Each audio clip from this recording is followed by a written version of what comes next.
Hello students, हमारे 12th class के ठोस अवस्था वाले वीडियो में आज मैं आप लोगों को संकुलन क्षमता के बारे में बताने जा रहा हूँ। देखिए, हमारा आज का टॉपिक है संकुलन क्षमता। देखिए, संकुलन क्षमता का मतलब क्या होता है। कोई भी क्रिस्टल जब बनता है तो क्रिस्टल में अवयवी कण एक दूसरे के साथ व्यवस्थित होते हैं, निकटवर्ती रूप में व्यवस्थित होते हैं। और जब ये कण एक दूसरे के साथ व्यवस्थित होते हैं तब कणों के मध्य में कुछ ना कुछ स्थान खाली जरूर रहते हैं। जब कण व्यवस्थित होते हैं तो कणों के बीच में कुछ ना कुछ स्थान जरूर खाली रह जाता है। तो इसके कारण से गोलों का जो आयतन होता है वो हमेशा संरचना के आयतन की तुलना में कम रहता है। गोले मतलब कण, कणों का जो आयतन होगा वो संरचना के आयतन की तुलना में हमेशा ही कम आएगा। कारण संरचना का आयतन तो बाहर से जो जितना स्थान उसने घेरा उसको निकाला जाएगा, लेकिन जब गोले व्यवस्थित है तो गोलों के बीच में जो जगह खाली है उसके कारण से गोलों का आयतन रहता है कम, लेकिन संरचना का आयतन होता है ज्यादा।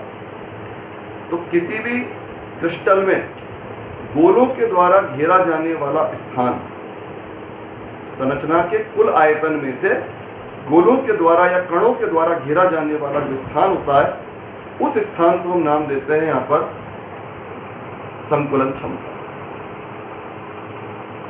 किसी भी क्रिस्टल में अवयवी कणों के द्वारा घेरा जाने वाला स्थान वो उसकी संकुलन क्षमता कहलाती है। अब इस संकुलन क्षमता को हम निकालेंगे किस प्रकार, देखें जरा। संकुलन क्षमता का निर्धारण होता है गोलों का आयतन अपॉन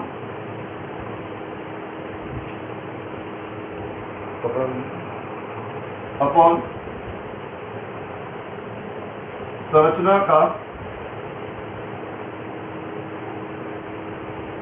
आयतन इंटू 100। संरचना के कुल आयतन में से गोलों के द्वारा घेरा जाने वाला जो आयतन होता है उस आयतन को हम नाम देते हैं यहाँ पर संकुलन क्षमता।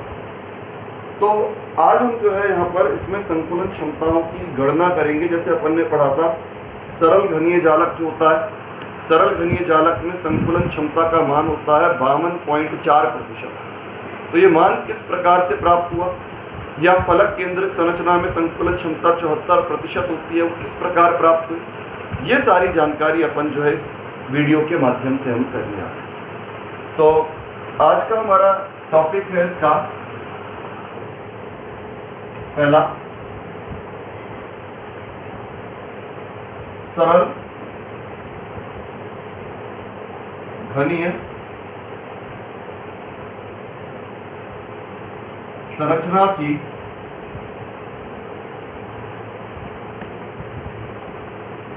संकुलन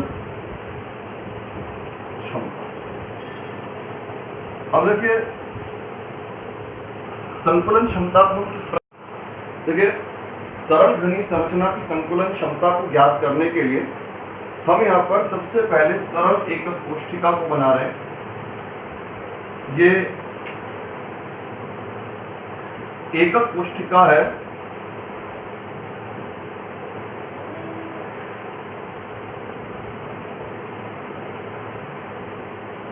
सरल एकक कोष्ठिका। सरल एकक कोष्ठिका का अर्थ होता है कि अवयवी कण जो होंगे वो 8 कोने पर होंगे। 1 2 3 4 5 6 7। देखिए, जब हम किसी संरचना को व्यक्त कर रहे हैं, ठोस की संरचना को व्यक्त कर रहे हैं, तो वास्तविकता में गोले एक दूसरे को स्पर्श करते हुए होते हैं। वास्तविक स्थिति क्या होगी, ठोस का मतलब कण निकटतम रूप से व्यवस्थित होंगे, और जब कण निकटतम रूप से व्यवस्थित होंगे तो कण एक दूसरे को निश्चित रूप से स्पर्श करेंगे। लेकिन हम इनको दूर दूर क्यों बनाते हैं?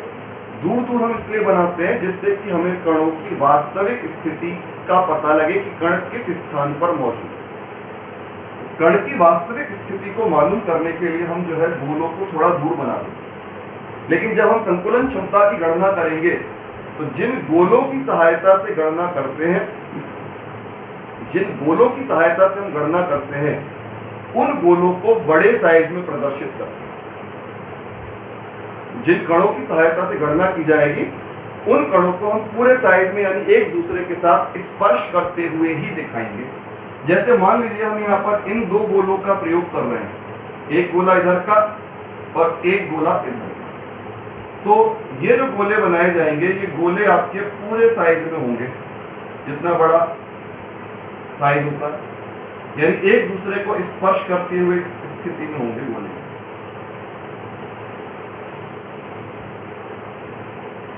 ये स्पष्ट है। तो अब हम इसमें गणना देखिए किस प्रकार करते हैं। माना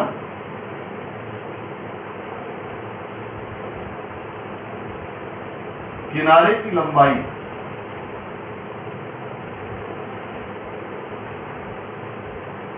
इज इक्वल स्मॉल, जितनी लाइनें हमको दिखाई दे रही सारी की सारी लाइनें जो है उनको हम बोलेंगे किनारा, और संरचना हमारी घनीय संरचना है, अर्थात सभी लंबाइयां बराबर होंगी। चित्र में चाहे वो आपको छोटी या बड़ी दिखाई दे रही हो, लेकिन वास्तविकता में सभी लंबाई बराबर होंगी। कारण क्या, संरचना हमारी एक घनी संरचना है। अब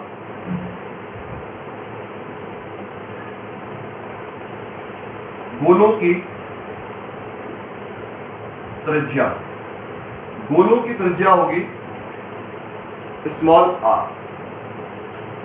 गोलों की जो त्रिज्या है उसको हमने व्यक्त किया है स्मॉल आर से। अब देखिए हम यहां पर एक बार जरा संबंध को देखते हैं इसमें। ये यहां से लेकर के यहां तक की जो दूरी है, ये दूरी आपकी स्मॉल ए, और यहां से यहां तक की दूरी है आपकी स्मॉल आर, यहां से यहां तक, और यहां से यहां तक की दूरी क्या है, ये भी आर है। तो इसमें एक नया संबंध हमारे सामने निकल के आया। यहां से यहां तक की टोटल दूरी हो गई आपकी 2r, इस बिंदु से इस बिंदु तक की कुल दूरी हो गई 2r, और इस बिंदु से इस बिंदु तक की दूरी को हम a के माध्यम से भी व्यक्त कर रहे हैं। तो इसका मतलब एक संबंध बन गया a बराबर 2r, तो r इज इक्वल हो गया आपका a बाई 2। r का मान आ जाएगा आपका a अपॉन 2। एक इंपॉर्टेंट संबंध है जो आपको न्यूमेरिकल सॉल्व करने के लिए काम में आ जाता है। तो r का मान हुआ यहाँ पर a बाई 2, a अपॉन 2। अब हमको संकुलन क्षमता निकालनी है, तो सबसे पहले हम निकालेंगे गोलों का आयतन। गोलों का आयतन। अब बेटा देखिए गोलों का आयतन किस प्रकार निकलेगा। एक गोला जो कोने वाला गोला होता है, कोने वाले एक गोले को अपन गिनते हैं 1/8। कोने वाला प्रत्येक गोला 1/8 गिना जाता है, और ऐसे 8 गोले होते हैं, तो 1/8 इंटू 8 करेंगे तो कितना आएगा, 1 आएगा। यानी गोलों की संख्या तो हो गई 1। पूरी संरचना में गोलों की संख्या मानी जाएगी 1। क्यों? क्योंकि एक गोला गिना जाता है 1/8, और ऐसे 8 गोले हैं तो 1/8 इंटू 8 करेंगे आएगा 1। और गोले के आयतन का फॉर्मूला होता है 4/3 पाई r क्यूब। ये गोले का आयतन का फॉर्मूला होता है। अब इसमें यहां पर 4/3, पाई का मान हो गया 22/7, और r का मान हो जाएगा यहाँ पर आपका a अपॉन 2 का होल क्यूब। इसको आप हल करें, 4 इंटू 22 a क्यूब और 21 8। अब जब इसको आप हल करते हैं तो इसको हल करने पर आता है 0.5238 a क्यूब। इसका हल आएगा 0.5238 a क्यूब। तो ये हो गया बेटा गोलों का आयतन। और संरचना का आयतन क्या होगा?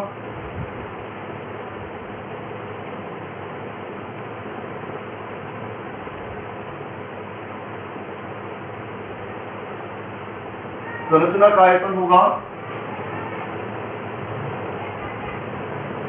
आपका ए क्यूब, कि संरचना में किनारे की लंबाई है ए, एक किनारे की लंबाई है स्मॉल ए, तो आपकी संरचना घनी संरचना है तो घन का आयतन होता है भुजा का क्यूब, तो ए क्यूब जो है संरचना का आयतन होगा। अब देखिए संकुलन क्षमता कैसे निकलेगी।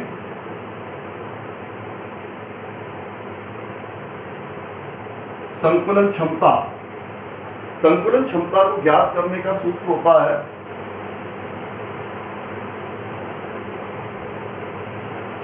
गोलों का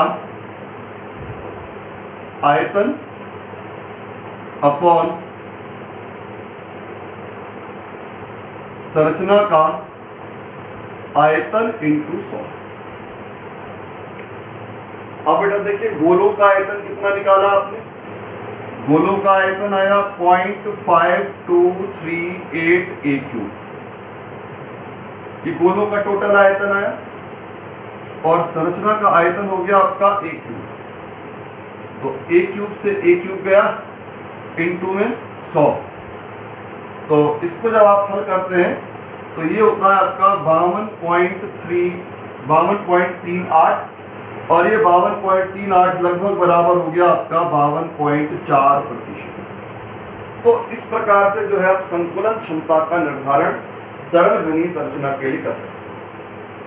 देखें इसमें एक बार, एक सरल घनी एक कोष्ठिका है, केवल 8 कोने पर कण होता है, हमने किनारे की लंबाई को माना a, गोले की प्रत्येक गोले की त्रिज्या आपकी स्मॉल r है, तो ये किनारे की लंबाई हो गई यहां से यहां तक स्मॉल a, और इस लंबाई के अंदर दो त्रिज्याएं आ गई तो संबंध बन गया आपका a = r और r बराबर a/2।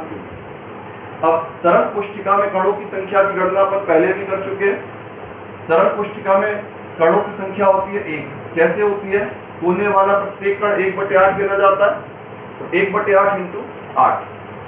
अब इसमें आपके गोलों का आयतन, एक गोले का आयतन होता है आपका 4/3 पाई r क्यूब, गोले का आयतन होता है 4/3 पाई r क्यूब, और गोलों की टोटल संख्या है इसके अंदर 1।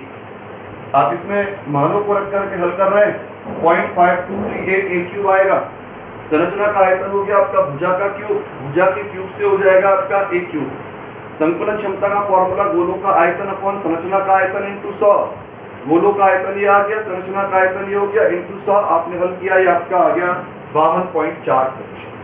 तो इस तरह से जो है ये जो आपका फॉर्मूला निकल के, ये आपकी जो संकुलन क्षमता निकल के आई है, ये संकुलन क्षमता जो है सरल घनी संरचना की संकुलन क्षमता होती है। अब इसके बाद जो है हम यहाँ पर दूसरी संकुलन क्षमता को निकालने जा रहे हैं।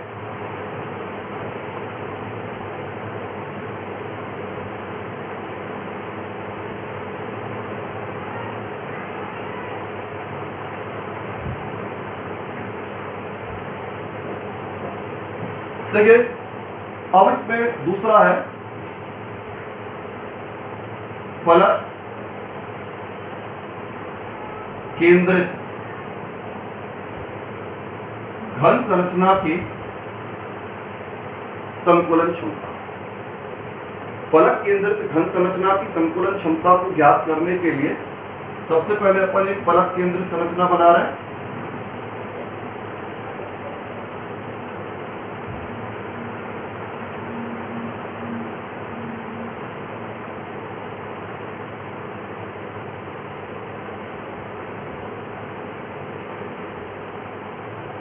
इसमें कणों की स्थितियां, 8 कण तो होंगे कोने पर, 8 कोने पर कण होंगे, और इसके अलावा कण होंगे आपके प्रत्येक फलक के केंद्र पर। ये आपकी ऊपर की फलक का केंद्र, नीचे की फलक का केंद्र बाएं दाएं, आगे की फलक, ये आपकी आगे की फलक हो जाएगी उसका केंद्र, और ये फलक हो जाएगी पीछे की फलक उसका। तो ये जो हम संरचना इस समय देख रहे हैं, ये संरचना है आपकी फलक केंद्रित घन संरचना। अब इसमें हमें निकालनी है संकुलन क्षमता। तो वही सारी स्थितियां, माना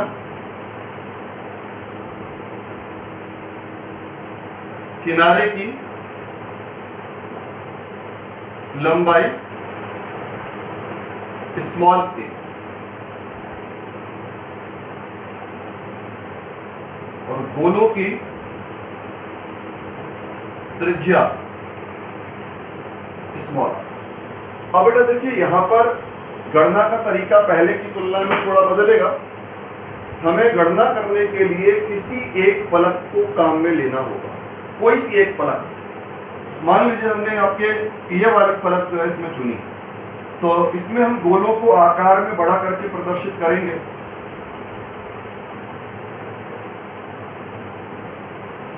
एक गोला ये हो गया, ये फलक केंद्रित वाला गोला हो गया, और ये वाला आपका एक और गोला। तो इस तरह से जो है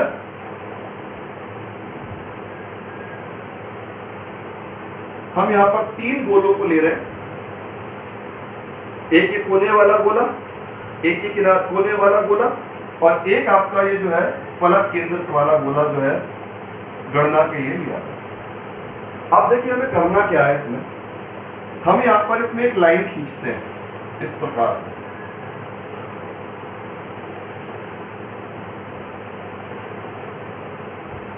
ये जो लाइन हमने यहां पर खींची है, इस लाइन को बोला जाता है यहां पर फलक विकर्ण। ये जो लाइन खींची जाएगी, इस लाइन को क्या नाम दिया जाएगा? फलक विकर्ण नाम दिया जाता है। इसको हम यूं समझें जैसे हमारे कमरे में दीवार होती है, तो एक दीवार में हम ऊपर का कोना और नीचे का कोना, या हम यूं समझे ये हमारे कमरे की दीवार है, ये कमरे की एक दीवार है, और इस कोने को और इस कोने को हमने मिलाया।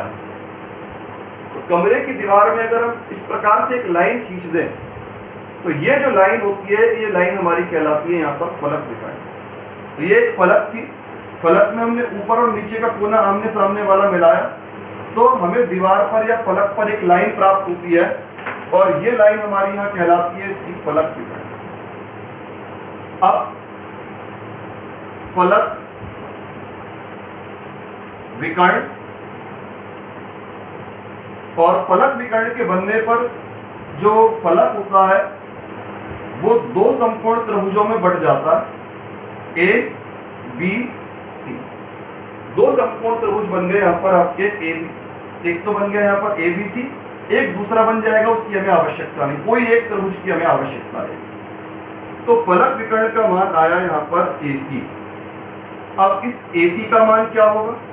देखिए ए सी के मान को अपन कैसे निकाल रहे हैं। इस बिंदु से इस बिंदु तक एक त्रिज्या r, फिर इस बिंदु से इस बिंदु तक 2 त्रिज्या 2r, और इस बिंदु से इस बिंदु तक एक और त्रिज्या 4r। टोटल त्रिज्याओं की संख्या हो गई यहां पर 4। तो आपका जो AC है, इस AC का मान कितना हो जाएगा यहाँ पर? 4r के बराबर हो जाएगा। तो हम यहाँ पर इसमें आगे गणना किस प्रकार करेंगे? देखिए, अब हमारे पास एक त्रिभुज है, समकोण त्रिभुज ABC में,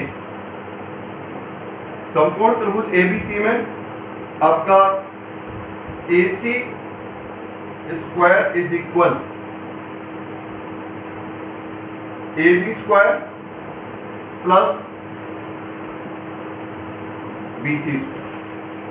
AC स्क्वायर इज इक्वल हो जाता है आपका AB square plus BC square.